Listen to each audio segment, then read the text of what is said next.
समझ आया बच्चों? क्यों पढ़ रहे थे ये समझ आ गया, कहाँ से लिंक्ड हो रहा है ये समझ आ गया। ज़बरदस्त। मुझे एक बात बताएं,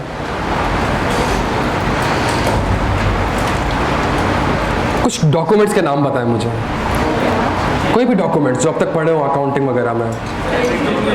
हाँ जी, हैं? GDN,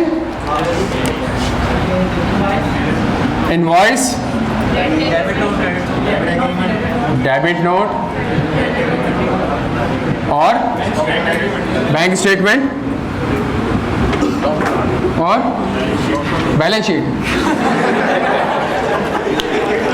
अभी बोलेगा फाइनेंशियल स्टेटमेंट्स। हाँ, ब्रांड एग्रीमेंट, ज़बरदस्त, बहुत ज़बरदस्त। और इसके अलावा स्टॉक लेजर, और जल्दी वह कोई भी डॉक्यूमेंट पढ़े हो अकाउंटिंग में, कंपनीज एक्ट में, वाउचर्स, बेहतरीन, मेमोरेंडम और एसोसिएशन और इन्वेंट्री स्टॉक। हाँ जी, डॉक्यूमेंट्स के नाम सुने हुए सबने? Sales invoice, purchase invoice, GDN, GRN, vouchers, सुना हुआ है? मेरे 2-3 सवाल आपसे होंगे, सही है? डॉक्यूमेंट्स बनते क्यों हैं?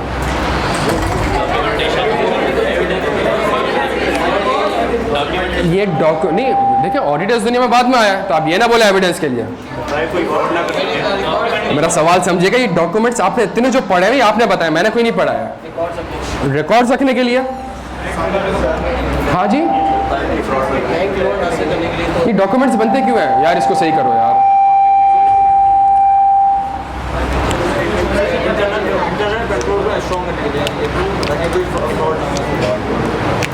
अच्छा, मुझे कंपनी में डिपार्टमेंट्स के नाम सुने हुए आपने? मुझे कोई डिपार्टमेंट का नाम बताएंगे? HR डिपार्टमेंट, ज़बरदस्त। सेल्स डिपार्टमेंट, मार्केटिंग डिपार्टमेंट, हाँ, R&D, production department, service department, canteen, और इसके अलावा दोस्त warehouse department, IT department, ले ज़बरदस्त मेरे प्यारे बच्चों, टैक्स डिपार्टमेंट, बहुत ज़बरदस्त। और ख़त्म। मेरा अगेन आपसे एक सवाल, ये डिपार्टमेंट्स क्यों बने?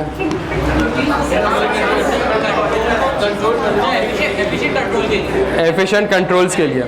आज की क्लास में हमने ये पढ़ना है कि डॉक्यूमेंट्स बनते क्यों हैं, ये डिपार्टमेंट्स बने कैसे, क्यों बने, क्यों ये डॉक्यूमेंट्स बने, और ऑडिट की दुनिया में ये हमें किस तरीके से हेल्प कर सकते हैं। इन डिपार्टमेंट्स को बनाना और इन डॉक्यूमेंट्स को बनाने की जिम्मेदारी किसकी? तो अगर मैनेजमेंट की जिम्मेदारी है तो सबसे पहले इस दुनिया में कौन आया? उसने किसको अपॉइंट किया? बोर्ड ऑफ डायरेक्टर ने किसको अपॉइंट किया? इसने किसको अपॉइंट किया? अब एक CFO आ गया है और उसने अब बैठ के कुछ काम करना है, सही है? सुनिएगा मेरी बात को। हमारे ऑडिट में एक वर्ड है जिसका नाम है इंटरनल कंट्रोल्स। हमने मैनेजमेंट की 2 जिम्मेदारियां पढ़ी हैं। पहली जिम्मेदारी to prepare FS in accordance with and to provide, और तीसरी जिम्मेदारी मैनेजमेंट की है to design and implement internal controls. क्या यहाँ तक बात समझ आती है? To design and implement internal controls होते क्या है? मैं उसके कुछ पॉइंट्स लिखता हूँ और उसी पॉइंट्स को हम इंशाल्लाह आज की क्लास में समझने की कोशिश करेंगे। इंटरनल कंट्रोल एक ऐसा प्रोसेस है, सही है, जिसको डिज़ाइन और इम्प्लीमेंट कौन करती है? मैनेजमेंट करती है। क्यों करती है? 3 रीजंस की वजह से। पहला रीज़न, एरर और फ्रॉड को प्रिवेंट करने के लिए, डिटेक्ट करने के लिए एंड मैं थोड़ा सा प्रिसाइज लिख रहा हूं, सही है, एरर और फ्रॉड को प्रिवेंट करने के लिए, डिटेक्ट करने के लिए और करेक्ट। दूसरा, to maximise profit. Internal control इसलिए डिजाइन किए जाते हैं टू मैक्सिमाइज प्रॉफिट। और तीसरी चीज, टू अचीव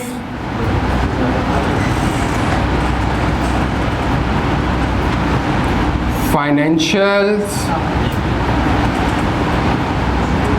रिपोर्टिंग ऑब्जेक्टिव्स। तीनों वर्ड्स हम समझेंगे, सही है। अब हमने क्लास में क्या करना है, अब हमने क्लास में इन वर्ड्स को समझने की कोशिश करना है, सही है। इसको भी कि इंटरनल कंट्रोल होते क्या है, डेफिनेशन है ये, सही है। और चूंकि जब ये चीज़ें आपने अचीव करनी है तो आपके पास क्या तरीक़ेकार मौजूद हैं, आपके पास सबसे पहला तरीका है सेग्रीगेशन ऑफ ड्यूटीज़। एक वर्ड लेकर मैं समझा नहीं रहा कुछ, पहला तरीका है सेग्रीगेशन ऑफ, दूसरा तरीका है ऑथराइजेशन एंड अप्रूवल, तीसरा तरीका है फिजिकल कंट्रोल और चौथा तरीका है आपके पास इंफॉर्मेशन प्रोसेसिंग। आज की क्लास में प्यारे बच्चों जो आपको ये दिख रहा है, हमने सिर्फ और सिर्फ किसको पढ़ना है, इसको पढ़ना है। और मैं पढ़ाऊंगा नहीं, मैं आपके सामने इलस्ट्रेशन और सिनेरियोस ऐसे रखूंगा कि आपने यहाँ से वर्ड चूज करने और मुझे इसका आंसर देना। क्या ये हम काम कर सकते हैं प्यारे बच्चों? सब रेडी है? नोट किसी ने कुछ नहीं करना है, सब यहाँ पे देखेंगे। डन हो गया? अच्छा, लेट्स से शेयर होल्डर ने कौन सी कंपनी बनाई?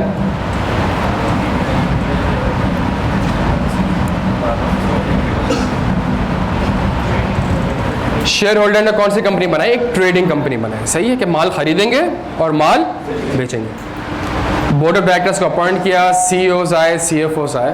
अब करना क्या है, अब एक किसने करना है, किसने करना है? डन हो गया? डन हो गया प्यारे बच्चों। अच्छा, अब कंपनी सीएफओ सोचता है और सीएफओ ये सोचता है, अभी कंपनी खाली पड़ी हुई है, कोई है नहीं, डिपार्टमेंट से नहीं है। कंपनी कहती है कल को कोई कस्टमर अगर मुझसे माल खरीदने के लिए आएगा तो वो किससे कांटेक्ट करेगा? अगर कल को कोई कस्टमर मुझसे माल खरीदने आएगा तो वो कॉल किसको करेगा, वो ईमेल किसको करेगा, वो कांटेक्ट किसको करेगा? एचआर डिपार्टमेंट, लीगल डिपार्टमेंट, कौन सा डिपार्टमेंट? सर एक सेल्स डिपार्टमेंट बनाने की ज़रूरत है, एक सेल्स डिपार्टमेंट बनाने की ज़रूरत है। जो नाम आपने मुझे बताया, अब मैं यहाँ पे लिखना स्टार्ट कर रहा हूँ बच्चों। कौन सा डिपार्टमेंट बनाने की ज़रूरत है? सेल्स डिपार्टमेंट बनाने की ज़रूरत है। क्या यहाँ तक बात समझ आती है सबके? तो सीएफओ ने एक डिपार्टमेंट बनाया जिसका नाम क्या है? जिसका नाम है सेल्स डिपार्टमेंट। क्लियर है हम सारे यहाँ तक? अच्छा, जब से सेल्स डिपार्टमेंट बनाया तो उसने कहा सेल्स डिपार्टमेंट को बनाने के लिए तो मुझे कुछ लोगों की ज़रूरत होगी। लोग कैसे हायर करूँगा? एक और डिपार्टमेंट बनाया, इसका नाम क्या है? और एचआर डिपार्टमेंट ने वो इश्तिहारात दिए और फिर बंदे हायर कर।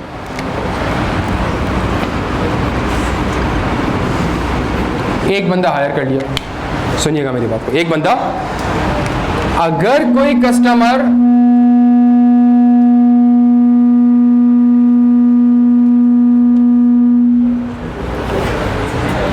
कस्टमर मेरे प्यारे बच्चों सेल्स डिपार्टमेंट से कांटेक्ट करेगा तो वो क्या बोलेगा? जल्दी, कि मुझे माल चाहिए।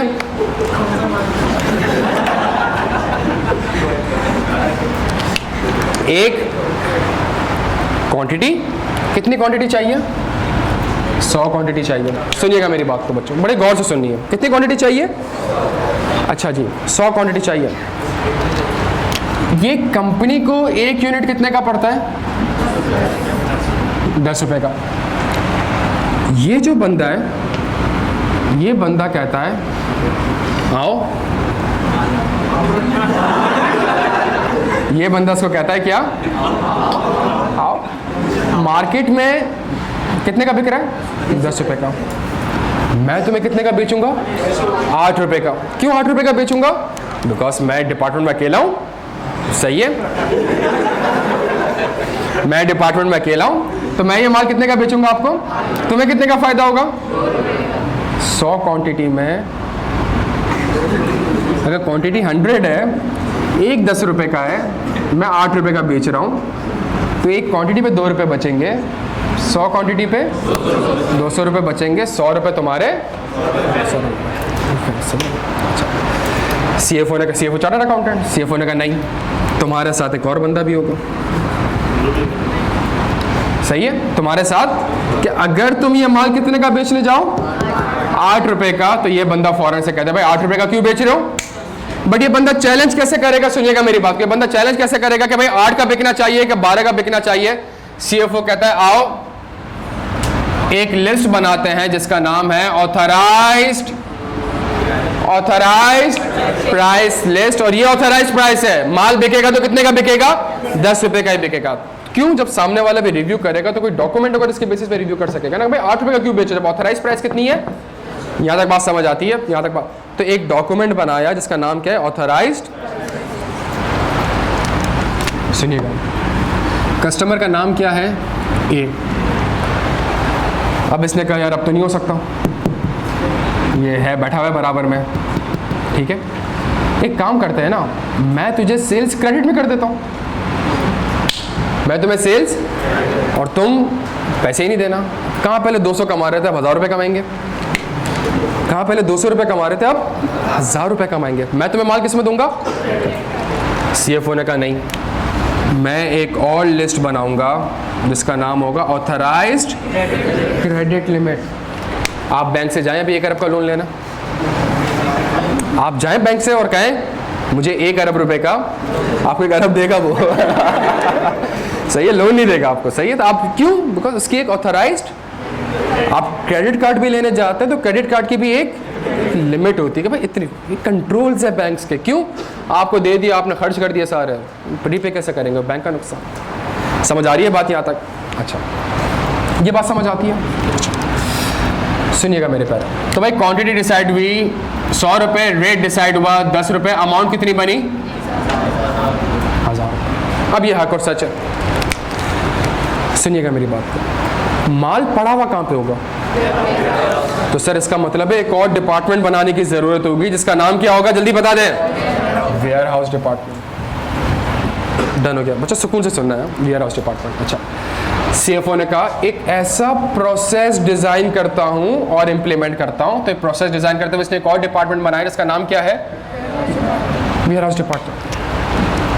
ये कस्टमर वेयर हाउस डिपार्टमेंट के पास आया और उसको कहा लाओ बेटा 100 क्वांटिटी लाओ। वेयर हाउस डिपार्टमेंट ने कहा शक्ल जानी पहचानी लग रही है, बंदा कॉन्फिडेंटली बात भी कर रहा है, माल भी पड़ा हुआ है, हाँ जी, और उसको 100 क्वांटिटी प्रोवाइड कर दी। ये जो कस्टमर आया था, इस कस्टमर का नाम क्या था? Customer B. क्या कस्टमर बी के अगेंस्ट कोई सेल्स अप्रूव्ड हुई थी? नहीं। और माल लेके कौन चला गया? फिर 2 घंटे बाद कौन आएगा? और एक आएगा माल है ही नहीं। क्यों नहीं है? तो बी लेके। समझेगा मेरी बात को? अब ये दोनों डिपार्टमेंट्स आपस में लड़ रहे हैं, ये दोनों डिपार्टमेंट आपस में, और क्यों लड़ रहे हैं? किस बात पे लड़ रहे होंगे? सेल्स कहेगा तुमने बी को क्यों बेची, वेयर हाउस कहेगा तुम बता देते किसको बेचनी है। सुनिएगा, सिंपल सी बात है, तुम्हारे पास एक इंफॉर्मेशन है किसको बेचनी है, वो इंफॉर्मेशन किसके पास पड़ी है? सेल्स। तुम्हारे पास एक इंफॉर्मेशन है, अगर वो इंफॉर्मेशन तुम मुझे क्या कर देते, कम्युनिकेट कर देते, तो मैं फिर ए को ही बेचता, मैं क्यों बी को बेचता? सुनिएगा मेरी बात को, इसका मतलब है सेल्स डिपार्टमेंट के पास अगर कोई इंफॉर्मेशन है, क्या इंफॉर्मेशन है कि 100 क्वांटिटी बेचनी है, कितने रुपए पे? 10 रुपए पे। किस अमाउंट पे? 1000 रुपए पे। तो प्यारे बच्चों, सेल्स डिपार्टमेंट एक डॉक्यूमेंट बनाएगा जिसका नाम होगा सेल्स। ये नाम आपने सुने हुए होंगे, मैं सिर्फ कब क्यों बनता है, कब बनना स्टार्ट हुआ, मैं सिर्फ वो पढ़ा रहा हूँ, मैं ऑडिट नहीं पढ़ा रहा अभी आपको। सुनिएगा, तो ये पता होना चाहिए था आपको, क्योंकि आगे जाके जब आप किसी कंपनी के CFO बनेंगे तो ये प्रोसेस से डिज़ाइन करना होता है। डन हो गया? क्या बनाना है? सुनिएगा मेरी बात। और ये सेल्स ऑर्डर किसके पास चला गया? और एक सेल्स ऑर्डर की कॉपी किसके पास चली गई? ए के पास। और एक सेल्स ऑर्डर की कॉपी किसके पास रह गई? सेल्स। 3 कॉपीज बनी। एक वेयर हाउस को दे दी, एक अपने रिकॉर्ड के लिए रख लियो। किसको दे दी? जहां कस्टमर ये कॉपी लेकर आएगा वहां वो उसको दोनों को आपस में मैच करेगा और मैच करते हुए उसको 100 नहीं, रिस्क है कितनी क्वांटिटी दे दे? 150 क्वांटिटी। फ्रॉड यहां पे भी हो सकता है, एरर भी हो सकता है। कितनी क्वांटिटीज दे दे? 150। तो सर यहां पे भी कितने बंदे रखने की जरूरत है? डन हो गया, डन हो गया। इट मींस मैंने गुड्स डिलीवर्ड कर दिया। मैंने गुड्स डिलीवर्ड कब करे? मैंने गुड्स डिलीवर्ड करे 24 दिसंबर 2021 को। मेरी परफॉर्मेंस ऑब्लिगेशन सेटिस्फाई हो चुकी है, मेरी परफॉर्मेंस ऑब्लिगेशन सेटिस्फाई हो चुकी है। पैसे आ जाएंगे। पैसे कब आएंगे? जब वो देगा, जाहिर सी बात है। बट वो देगा कब पैसे? वो पैसे कब देगा? जब मैं उसको इनवॉइस दूंगा। अब इनवॉइस कौन बनाए बच्चों? इनवॉइस कौन बनाए? जल्दी इनवॉइस बनानी है, कौन सा डिपार्टमेंट बनाना पड़ेगा? एक डिपार्टमेंट बनाना पड़ेगा जिसका नाम क्या होगा? जिसका नाम होगा अकाउंट्स डिपार्टमेंट। एक और डिपार्टमेंट बनाने की जरूरत है, इसका नाम क्या है? अकाउंट्स। सुनिएगा मेरी बात को, एक और डिपार्टमेंट बन गया जिसका नाम है अकाउंट्स डिपार्टमेंट। इसका नाम क्या? ये इनवॉइस जनरेट करेगा, ये सेल्स के इनवॉइस जनरेट करेगा। अकाउंट्स डिपार्टमेंट को कैसे पता चलेगा कि गुड्स डिलीवर्ड हो चुके हैं? हाँ जी, वेयर हाउस के पास क्या कोई इंफॉर्मेशन है? क्या क्या इंफॉर्मेशन है? जल्दी, कि मैं गुड्स डिलीवर्ड कर चुका हूं। वो अकाउंट्स डिपार्टमेंट को अगर नहीं बताएगा तो सेल्स इनवॉइस, जब सेल्स इनवॉइस ही नहीं बनेगी तो पैसा, जब पैसा ही नहीं आएगा तो सप्लायर को पैसा कैसे पे करूंगा? बैंक को लोन रीपे कैसे करूंगा? प्यारे बच्चों, ये एक डॉक्यूमेंट बनाएगा जिसका नाम क्या है? Goods delivery. ये डॉक्यूमेंट इस वजह से आता है और ये फॉरवर्ड होगा किसको? अकाउंट्स डिपार्टमेंट को। जहां अकाउंट्स डिपार्टमेंट देखेगा गुड्स डिलीवर्ड हो चुके हैं, वो एक डॉक्यूमेंट बनाएगा जिसका नाम क्या होगा? Sales invoice. और फिर आगे जाके एक डिपार्टमेंट बनेगा जिसका नाम होगा फाइनेंस डिपार्टमेंट, जहाँ पे मैं और आप बैठे हुए होंगे। और वो एक डॉक्यूमेंट बनाएगा जिसका नाम क्या होगा? Journal voucher. सर जेवी में और जेई में क्या फ़र्क है? जर्नल वाउचर क्या होता है? जर्नल जर्नल नहीं ओए जर्नल वाउचर क्या होता है? जेवी क्या होती है? जर्नल वाउचर ये हमारा हाल है। हम सीए बनने जा रहे हैं, हम ग्रुप बी के फाइनल स्टेज में हैं और हमारा हाल ये है कि हमें यही नहीं पता और हम ख्वाब देखते हैं कि हम पीडब्ल्यूसी जाएंगे, हाँ हम केपीएमजी जाएंगे और इंशाल्लाह जाएंगे, लेकिन हमें ये नहीं पता कि जर्नल वाउचर होता क्या है। तो ये वो लोग होगा जिससे आप लेके बुक्स पे एंट्रीज करेंगे। जर्नल वाउचर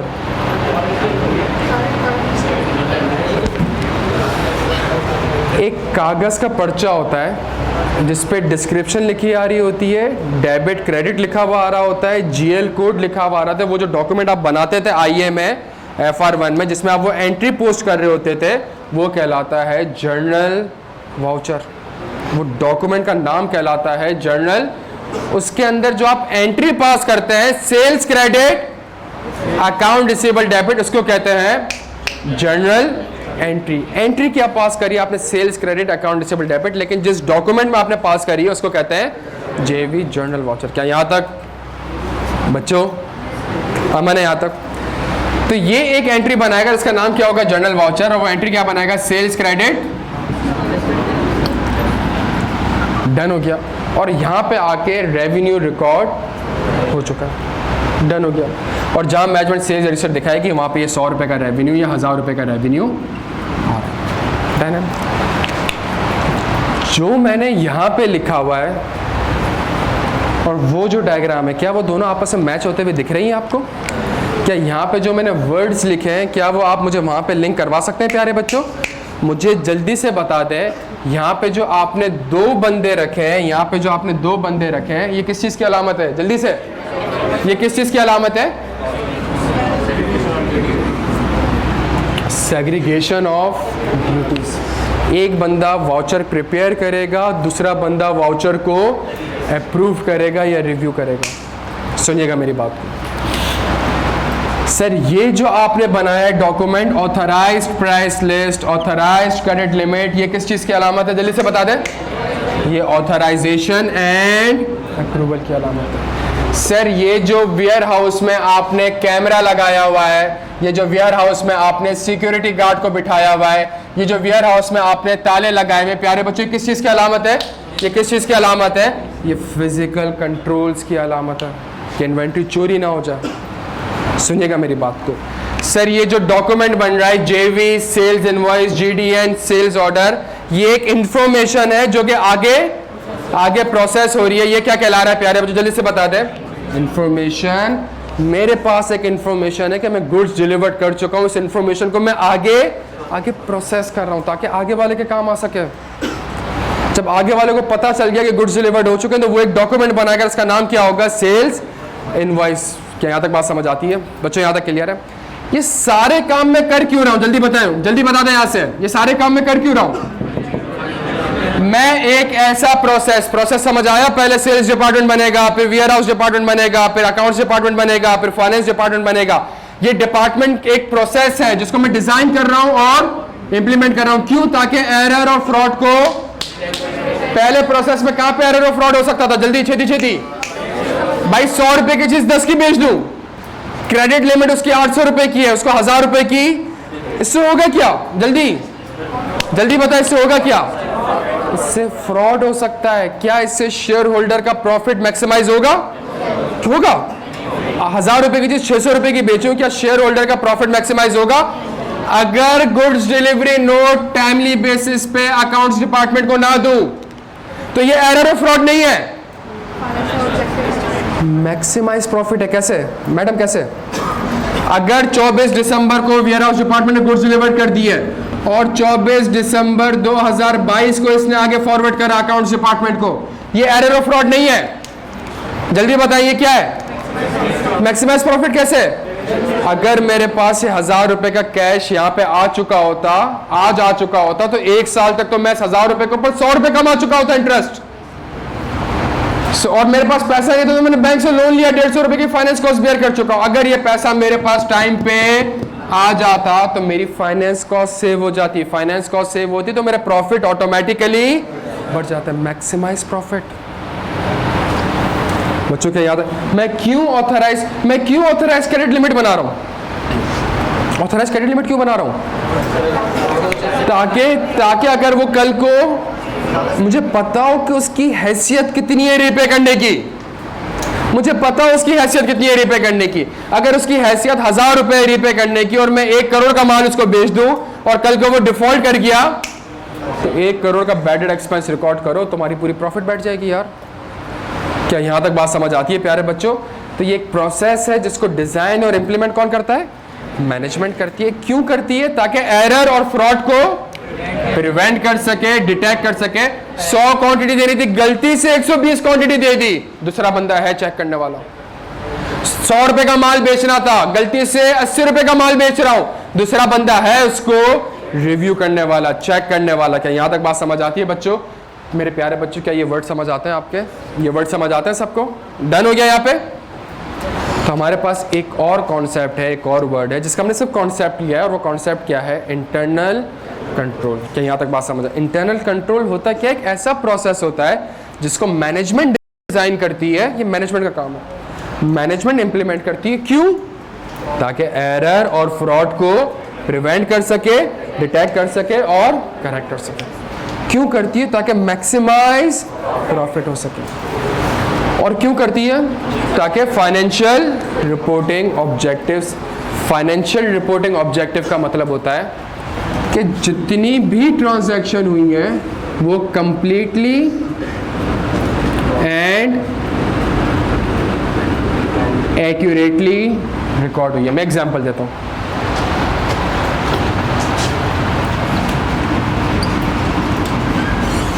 पता है क्या होता है ये? एसएन क्या होता है पता है? Sequentially numbered. हाँ जी, एसएन क्या होता है पता है? सिक्वेंशियली नंबर्ड क्या होता है? 1 2 3 4 5 6 7 8 9, हाँ सही है। क्यों होता है? ताकि रीजनेबल एश्योरेंस। नहीं यार,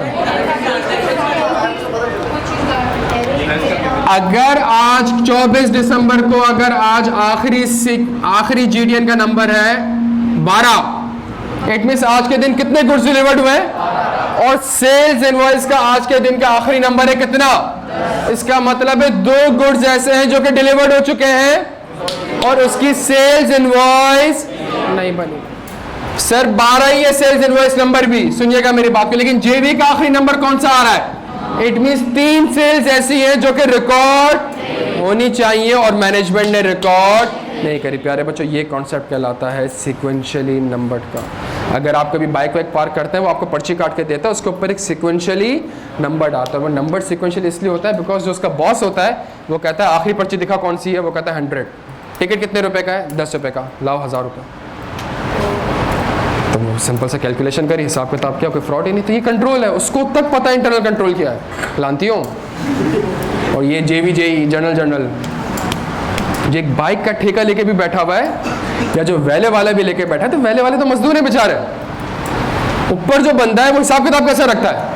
कहता है पर्ची, और पर्ची के ऊपर क्या लिखा हुआ आ रहा होता है? Sequentially numbered. और वो कहता है कि जी ये आज की तारीख का आखिरी पर्चा 100 है और हर गाड़ी से तुम 50 रुपये लेते हो, तो 5000 रुपये मुझे कैश प्रोवाइड करते हो और डेली बेसिस पे हिसाब हो गया, कोई फ्रॉड ही नहीं, कुछ नहीं। अनलेस वो जेब में अपनी एक अलग पर्ची रखे और आपको वो पर्ची पकड़ा दो और आप लोगों ने क्या देखना, आप लोग उस चीज़ को वेरीफाई, या कभी होता है सर 20 रुपये देने पर्ची नहीं काटूंगा, करते हैं हम लोग ये। तो क्यों करते हैं वो? क्यों पर्ची नहीं काट? बिकॉज को पता है 20 रुपये डायरेक्टली मेरी जेब में जाएंगे। क्या यहाँ तक बात समझ आती है प्यारे बच्चों? ये हमारे पास डन हो गया, डन हो गया। सेल्स डिपार्टमेंट, अब समझ आ रहा है डिपार्टमेंट क्यों बनते हैं? हर डिपार्टमेंट कोई ना कोई किसी न किसी मकसद के लिए बना है। हर डिपार्टमेंट कोई ना कोई डॉक्यूमेंट बनाता है, वो डॉक्यूमेंट मुझे हेल्प करता है, अब ऑडिट में हेल्प करता है। ये क्या यहाँ तक बात समझ आती है? अच्छा बच्चों, ये क्या सेल्स है? ये सेल्स है। हमारे पास जो सेल्स में एजर्शन होती है ना प्यारे बच्चों, वो पहली एजर्शन होती है, आ जाए कौन सी? सेल्स में एग्जिस्टेंस नहीं होती। क्यों? सब नहीं यार, अकाउंटिंग है, ऑडिट थोड़ी है।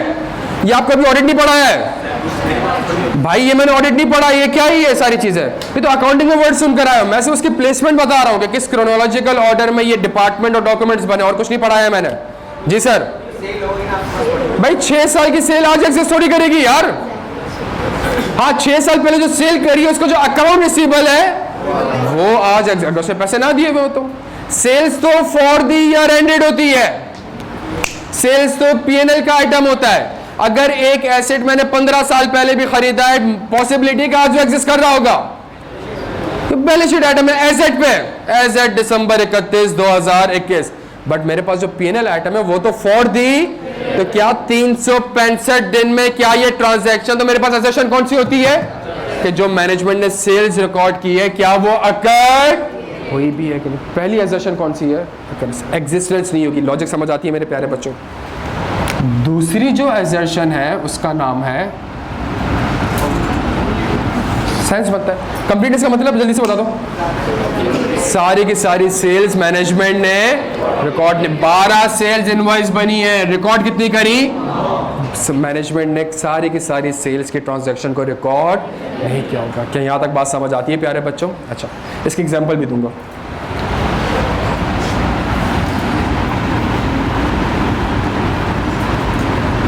तीसरी एक्यूरेसी, कि सेल्स क्वांटिटी कितनी थी? 100 रुपये। रेट कितने का था? तो रेवेन्यू कितने का रिकॉर्ड होना चाहिए था?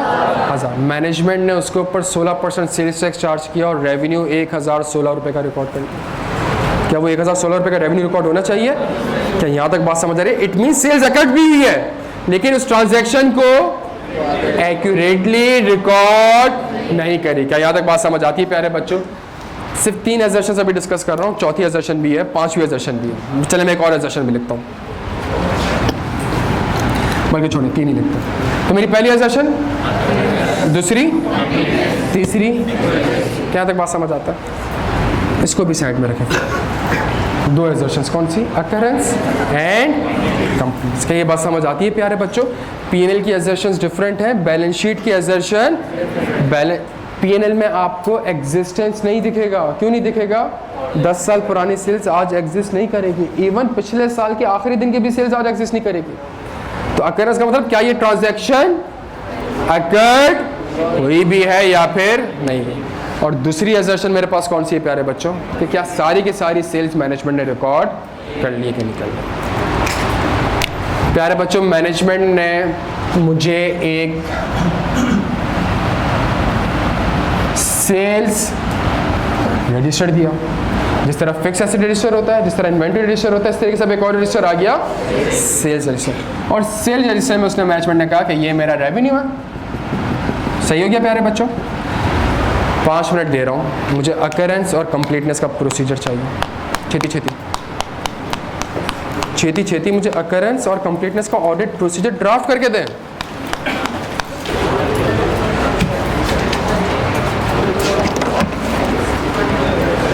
डन हो गया भाई? डन है? एक चीज सोचिएगा, ये छठी क्लास है हमारी, हम 9 घंटे पढ़ चुके हैं। सेल्स के प्रोसीजर मैंने आपको नहीं पढ़ा है, नहीं पढ़ा है, और मैं आपसे कह रहा हूँ आप लिखना स्टार्ट करें। आप एटलीस्ट लिख पा रहे हैं, सोचिएगा मेरी बात को। क्यों? वैसे टेक्निक पता है, और है क्या चीज़ सुनिएगा। मुझे पता है सेलेक्ट सैंपल्स फ्रॉम, यहां सोच रहे हैं, और जो सैंपल सेलेक्ट हो जाएगा तो मेरा प्रोसीजर क्या होगा, इंस्पेक्ट। और क्या इंस्पेक्ट करना है, मैंने सिर्फ ये 2 फिल इन द ब्लैंक्स करनी है, प्रोसीजर ड्राफ्ट है। और यही तो है सफिशिएंट। सेम चीज कंप्लीटनेस के लिए भी, सेलेक्ट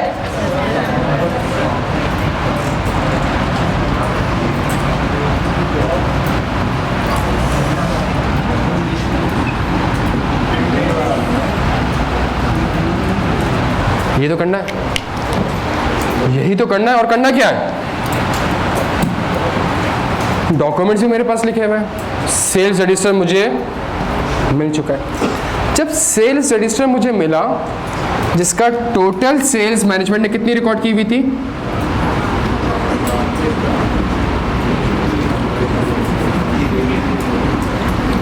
1000 रुपये। मैं कहता हूं, और ये सारी के सारी ब्रेकअप कितना बन रहा होगा, मैं कहता हूं ये जो 100 रुपए की ट्रांजैक्शन है ना, ये अकर्ड नहीं हुई होगी। ये मैनेजमेंट ने रेवेन्यू रिकॉर्ड कर लिया, लेकिन ये रेवेन्यू अकर्ड नहीं हुआ। प्यारे बच्चों, मैं ऐसा कौन सा डॉक्यूमेंट, रेवेन्यू रिकॉर्ड कब होता है?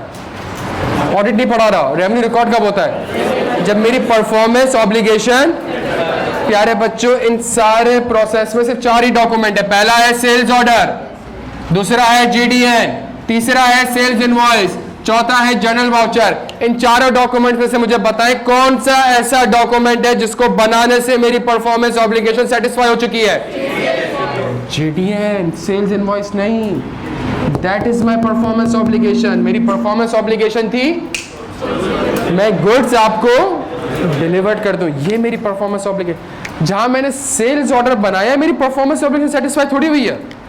मेरी ऑब्लिगेशन क्या थी, मुझे क्या परफॉर्म करना था, मुझे आपको गुड्स। तो ये वो डेट होगी, ये वो डॉक्यूमेंट होगा जो कि इस चीज की अलामत देगा कि क्या ये सेल्स अकर्ड, क्या गुड्स डिलीवर्ड वही भी है। क्या यहां तक प्यारे बच्चों बात समझ आती है? Select sample from and inspect. जिन बच्चों ने सेल्स इनवॉइस लिखा, सिर्फ मैं उनको करेक्शन कर रहा हूं। इनवॉइस से पहले एक डॉक्यूमेंट बनता है जिसका नाम क्या है, गुड्स डिलीवरी नोट। ये वो डॉक्यूमेंट है जो कि आपको बताएगा कि आपकी परफॉर्मेंस ऑब्लिगेशन सेटिस्फाई हुई है या फिर नहीं हुई। क्या यहाँ तक बात समझ आती है बच्चों? वही टेक्निक जो बैलेंस शीट में पढ़ी, वही टेक्निक जो पीपी में लिखा, वही लिख रहा हूँ यार यहाँ पे भी बैठ के, बगैर पढ़ाई बता रहा हूँ आप लोगों को। इस सोचे मेरी बात को। जिन्होंने सेल्स इनवॉइस लिखा बिल्कुल सही लिखा, मैं सिर्फ करेक्शन कर रहा हूँ ना। मैं सेल्स इनवॉइस का क्या लिख रहा हूँ, बिकॉज मैं रेवेन्यू अकर्ड हुआ है कि नहीं हुआ, तो कौन सा डॉक्यूमेंट है, GTN सही है। मैं MSA1 का बैच अनाउंस कर दूं और मैं MSA1 पढ़ाऊं ही ना हो, मैं क्लासेस ही ना लूं, मैं रेवेन्यू रिकॉर्ड नहीं कर सकता, बिकॉज मेरी परफॉर्मेंस ऑब्लिगेशन क्या थी, मैंने पढ़ाना है, मैंने क्लासेस लेनी है। आप समझ रहे हैं मेरी बात को प्यारे बच्चों? यहाँ तक क्लियर हो गया सारे? यहाँ पे क्लियर हो गया? मेरा दूसरा रिस्क, यार सुनिए बच्चों, रिस्क समझिएगा। मैं ये कह रहा हूं कंप्लीटनेस, क्या मतलब? कुछ रेवेन्यू ऐसा है जो कि रिकॉर्ड होना चाहिए था लेकिन मैनेजमेंट ने रिकॉर्ड नहीं किया। रिकॉर्ड होना चाहिए था मतलब, रिकॉर्ड होना चाहिए था मतलब, जल्दी जल्दी ये बता दे आंसर। मतलब गुड्स डिलीवर्ड हो चुके हैं लेकिन मैनेजमेंट ने revenue record select sample from, और इसको जाके ट्रेस कर लूं, कहां जाके ट्रेस कर लूं? सेल्स रजिस्टर में। That's it. मैंने एक और पॉपुलेशन ली मैनेजमेंट से। कौन सी पॉपुलेशन ली? JDN की। मैंने कहा ये मुझे JDN की एक पॉपुलेशन मिली है, इसमें सारे गुड्स डिलीवर्ड हो रहा है। मैं कह रहा हूं ये वाला जो गुड्स डिलीवर्ड किया है, अगर किया है तो जाके मुझे बताओ क्या ये सेल्स रजिस्टर में अगर आ रहा है तो इसका मतलब सेल्स रजिस्टर कंप्लीट है। जो गुड्स डिलीवर्ड हुए हैं मैनेजमेंट ने उनको रिकॉर्ड किया हुआ है। दोस्त क्लियर? आप मेरे मुझसे पूछ लो, कोई सवाल पूछना है तो। कंप्लीटनेस का मतलब क्या? ट्रांजैक्शन रिकॉर्ड होनी चाहिए। तो ट्रांजैक्शन रिकॉर्ड होनी कब चाहिए? सेल्स ऑर्डर के बेसिस पे। आप सैंपल भी कहां से, डायरेक्शनल ऑफ टेस्टिंग आपकी क्या होगी? Select sample from goods delivered. दोस्त इसको बुलाना आखिरी वाले को। कंप्लीटनेस की एजर्शन थोड़ी सी और समझ आई प्यारा बच्चा? एक और लड़का था यहाँ पे, नहीं आया आज।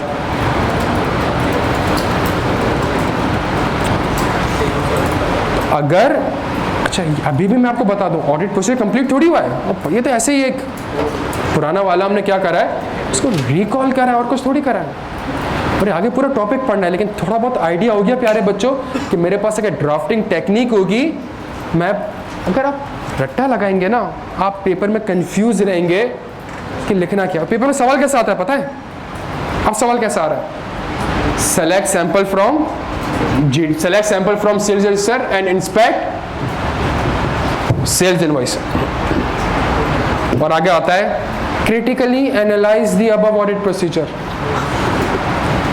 और फिर आप कहते हो सेल्स इनवॉइस देखने से मेरी अकरेंस की असर्शन वेरीफाई नहीं होती, GDN देखने से मेरी अकरेंस की। अब पेपर में सवाल यह आ रहा है, तो वो कर क्या रहा है? वो इसी प्रोसीजर में एक दो वर्ड ऊपर नीचे कर रहा है, इसी प्रोसीजर में एक दो वर्ड्स को क्या कर रहा है? ऊपर नीचे कर रहा है। जब ऊपर नीचे कर रहा है तो फिर वो बैठ के आपसे select sample from sales invoice and trace it to the sales register completeness. आप कहोगे नहीं सेल्स इनवॉइस नहीं, GDN से मैं देखूंगा। आप समझ रहे हैं प्यारे बच्चों?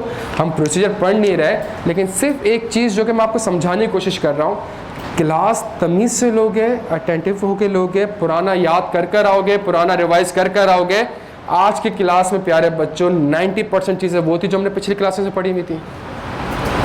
ये बैठ के यार ये तो पता है आप लोगों को, मैंने सिर्फ लॉजिकली ये चीज़ आपको एक्सप्लेन करी कि पहला डिपार्टमेंट कौन सा पैदा हुआ, उसके बाद कौन सा डिपार्टमेंट, ये डिपार्टमेंट ये डॉक्यूमेंट क्यों बनाते हैं, मैंने सिर्फ ये समझाया आपको, और कुछ ये डॉक्यूमेंट तो आपको पता है, चीज़ें तो आपको पता है। मैंने सिर्फ उनको एक स्ट्रक्चर्ड वे में क्या कर दिया, ऑर्गेनाइज, और जब स्ट्रक्चर्ड वे में ऑर्गेनाइज कर दिया तो मुझे ऑडिट प्रोसीजर ड्राफ्ट करने में हेल्प हुई। प्यारे बच्चों के यहाँ तक बात समझ आती है? दोस्त क्लियर? हम सारे यहाँ पे कुछ भी नहीं है, मुझे बताएं ये किसके प्रोसीजर है?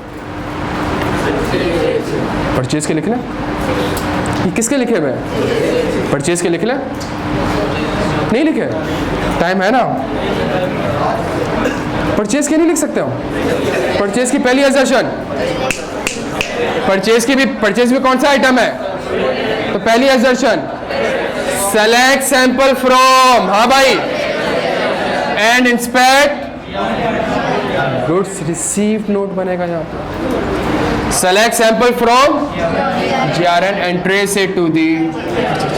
जिंदगी भर आपको ये प्रोसीजर याद रहेगा, कभी भूलेंगे नहीं आप, कभी भी नहीं भूलेंगे। अब आप जब लॉजिक पता होगी, टेक्निक पता होगी, उसके बाद आपको, और सबसे फायदा क्या होगा, सबसे बड़ा फायदा क्या होगा, पेपर में जब वो ऊपर नीचे करेगा ना वर्ड्स को, एजर्शन को, ये प्रोसीजर रखा रहेगा, एजर्शन कंप्लीटनेस कर देगा, तो आप बोलोगे नहीं ये कंप्लीटनेस का प्रोसीजर नहीं है, ये अकरेंस का है। कंप्लीटनेस का ऑडिट प्रोसीजर ये होता है।